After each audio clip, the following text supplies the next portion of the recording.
Hello, in this video I'm gonna show you how to clear space on iPad mini 7th generation. If you lack space and you wish to have a little bit more, then you can do several things in order to do that, in order to have more space. First and foremost, you can go to settings, and then in general settings you have iPad storage. Over here you have a short summary of the storage, so you can see how much space is actually used and how much you have left.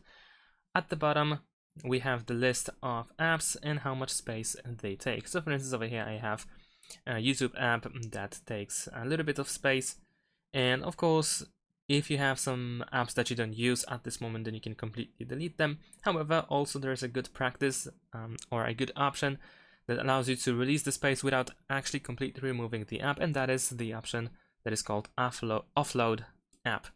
This allows you to uninstall the app without removing everything that is related to the app. So some data, like documents and data in general, can be kept so that when you reinstall the app, once you install it again, you will not lose all important files. So this is a good way to actually get some space back if you lack it.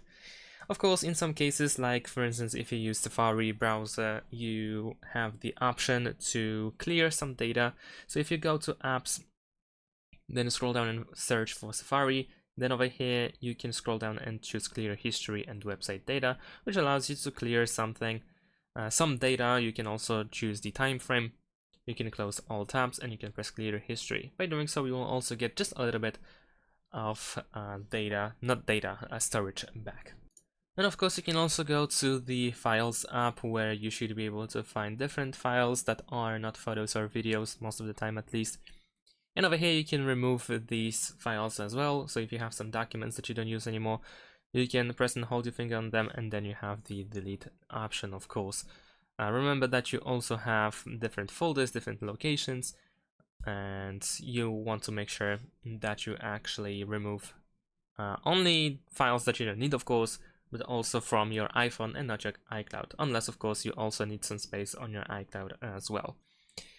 And besides that, of course, as I mentioned about the iCloud at this point, you can use iCloud in order to get more storage. By default, if you have the free plan, if you don't pay for iCloud, you only have 5 GB, which is not really that much, but still, if you need, then of course you can go to the iCloud settings and try to get more storage. Of course, this is not really for free. Of course, you have to pay for more storage. But since you cannot use like a memory card or anything like that, you need to pretty much pay for more storage. And that is pretty much it. So essentially you want to get rid of apps that are not needed at this moment. You can offload them. You can also try to find recently deleted files as well to find out if something that you have deleted in the last 30 days is not still there, because you still have the option to recover those files in case you change your mind. However, if you are certain that you don't need them, then of course you can permanently remove them forever. And that's pretty much it. So go through files and remove apps that are not necessary to keep at this moment, and hopefully you will get some space back. Thanks for watching, leave a like and subscribe to my channel, and see you in my next videos. Bye.